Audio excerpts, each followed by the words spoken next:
Hey everybody, TacticAngel here, back on the PlayStation 4, playing some World of Warships Legends. Today we're going to start something new, see how many people like it, and if there's some interest, I'll turn it into a series. What are we going to be talking about today? Well, you probably saw it in the thumbnail, but we're going to be talking about Charles Madden. The man, the math, the legend. Like my ship reviews, I'm going to start out talking about a little bit of history. Then we're going to move into analysis, his abilities, and talk a bit about Charles Madden as an inspiration for your other commanders. As usual, I've left an index down in the description if you want to skip around, but otherwise, let's just jump into it. Charles Edward Madden was born in Brompton, Gillingham, Kent, on the 5th of September, 1862, to Captain John William Madden, an officer of the King's Own 4th Regiment. He joined the Royal Navy as a cadet in 1875 and was transferred as a midshipman to the central battery ship HMS Alexandra during the Russo-Turkish War. For those unfamiliar with what a central battery ship is, it's basically an ironclad type gunship which featured a central battery of casemate mounts. That is basically a ship that looks a lot like an old wooden ship but made of metal and having modern casemates. By 1881, he'd risen to the rank of sub-lieutenant, where he was mentioned in dispatches for his meritorious service during the Anglo-Egyptian War. He decided to specialize in torpedo training around this time, spending several years in that, and then in 1896 he finally made it to rank of commander, and then to captain in 1901. All of this time having transferred to at least half a dozen different ships. He would spend most of his time, though, on HMS Terrible, which is a decidedly different ship than Le Terrible that we see in the game. In 1903, he began a series of staff roles, first on the Ship Design Committee, which would be responsible for the design of both HMS Dreadnought, a ship which needs no introduction, and HMS Invincible, the class of armored battle cruisers. Next, as assistant to the 3rd Sea Lord and Controller of the Navy, and then finally as executive assistant to the 1st Sea Lord, by which point he had become commander in the Royal Victorian Order. Following the Dreadnought sea trials and shakedown cruise, Madden returned to command by being the captain of the infamous battleship for around 16 months, then rotating back into additional staff responsibilities. By the start of World War I, he'd risen to the rank of Rear Admiral, and was destined for an appointment as 3rd Sea Lord and Controller of the Navy himself, when John Jellicoe, Admiral of the Grand Fleet, asked for Madden to be his Chief of Staff. The two gentlemen were in fact somewhat related, being both married to one of the daughters of Sir Charles Kaiser. Accordingly, Madden would accompany Jellicoe into battle on HMS Iron Duke. For those familiar with the Battle of Jutland and some of the command irregularities and difficulties encountered during the battle, suffice it to say, the Iron Duke did participate and was, in fact, one of the most accurate ships in the engagement, but the command irregularities and lack of good communication between Jellicoe's subordinates and Jellicoe himself, the Iron Duke's role was somewhat limited in the engagement. This was by no fault of either Jellicoe's or Madden's. The lack of communication between lesser Royal Navy commanders and admirals and their fleet commander, or indeed even among each other during Jutland, is pretty hard to explain for being the most professional navy on the Earth at the time. After this point, Jellicoe was transferred away from his command duties in fleet and wrote the following about Charles Madden. Throughout a period of 21 months of the war, his services have been of inestimable value. His good judgment, his long experience in fleets, special gift for organization, and his capacity for unlimited work have all been of the greatest assistance to me and have relieved me of much of the anxiety inseparable from the conduct of the fleet during the war. In the stages leading up to the fleet action, and during and after the action, he was always a hand to assist, and his judgment never at fault. I owe him more than I can say. By the end of the war, Madden had been appointed as command of the 1st Battle Squadron and second in command of the Grand Fleet. This was a position he would hold until the end of the war before a 3-year stint on the Queen Elizabeth. After the war, Parliament granted him a special bonus of £10,000, the equivalent of more than $600,000 in modern currency, due to his popularity and meritorious service throughout the war. He was promoted to Admiral of the Fleet and served as aide-de-camp to the king. The man is portrayed in World of Warships legend due to his years of tireless service, his attention to detail, his hard work, and meticulous character. Born as a commoner, he was granted several knighthoods, becoming the first Baronet of his line, a Knight of Bath, the Order of Merit, member of the Royal Victorian Order, and Knight of the Most Distinguished Order of St. Michael and St. George, to name those honors bestowed upon him by Great Britain. Outside of the Commonwealth, he also received the Order of Wen Hu, or the Order of the Striped Tiger, from the Republic of China, which is a distinct entity from the so-called People's so-called Republic of China, the Order of the Rising Sun from Japan, obviously, and the Order of St. Anna from Russia. Sir Madden retired in 1930 and passed away in 1935. Following in his footsteps, his son, also Sir Charles Edward Madden, 2nd Baronet, Knight of Bath, served in the Royal Navy from 1920 until 1965, which obviously included service during World War II. This Sir Madden completed his career also in rank of Admiral, with his highest command being NATO's Allied Commander-in-Chief of the Eastern Atlantic. As for Madden in the game, he fills the need of defensive battleship commander for the Royal Navy, and has, more or less, all of the traits that you would want or expect from that sort of purpose. Beyond that, I do have to say he has perhaps one of the best portraits in the entire game, having both a killer beard and, as some have noted, the most medals on his uniform in the game to this point. In terms of his overall commander abilities, Madden leans slightly towards aggressive play. After that, he is the best British Admiral for survivability.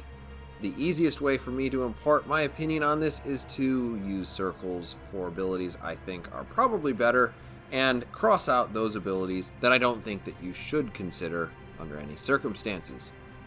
So as you can see here, not a lot of movement. Though not one for nuisance, doesn't do anything sexy for your ship, it's definitely always useful. Brawler is a much more defining choice, and I might add that it is especially good for British battleships, considering the historic vulnerability of Royal Navy battleships to plunging fire, which admittedly is kind of confined to one battle, which may happen to be the most important and largest battle in modern naval history. The fact is that this is kind of baked into how the Royal Navy plays in World Warships. Plunging fire is going to screw you up.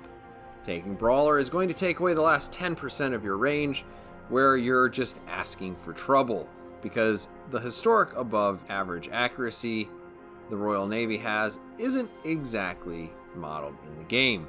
Taking Brawler gives you a faster reload time at the expense of range, and I guess the point I'm trying to make here is there's a pretty good chance that you're going to miss in that last 10% of your range, and you're probably just going to get yourself spotted, so why not save yourself the damage and consider this. Though, as you note, I have not circled either one of these abilities. In the second slot, you have the option between turret rotation and increased secondary efficiency.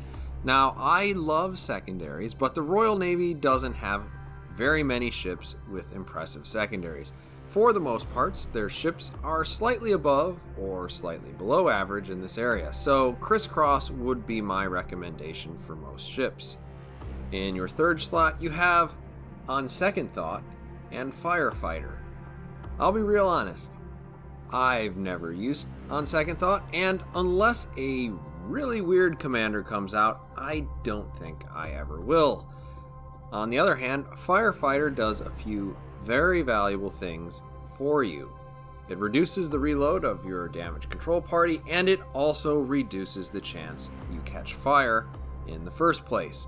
Also, Most ships can take up to 4 fires. If you choose Firefighter, the maximum number of times you can be set on fire is 3. And it does this by making the 2 easiest parts of your ship to set on fire into one zone, that being the 2 middle sections of your ship. This means if you're going to be set on fire 2 or more times, then someone's going to have to hit your bow or your stern, much more difficult areas to hit on your ship. This presumably comes at the expense of reducing your damage control party duration. When I say presumably, that is of course because this isn't actually all that bad. Your damage control works pretty close to instantly, so you're going to put out your fire or stop your flooding almost immediately. It works. The reduction in damage control party time just takes away from that period where your ship is invulnerable to being set on fire or receiving additional flooding. But what it also does is it does mean that your damage control is going to start recharging sooner, so I'm not completely convinced that this is a bad thing. The cases where this is going to hurt you are probably pretty rare, and for the most part you can probably control them, and they're the cases where maybe you want 12 seconds of invulnerability, but instead this ability leaves you with just 8, so maybe you wait the extra 4 seconds before you use it, but do whatever you want.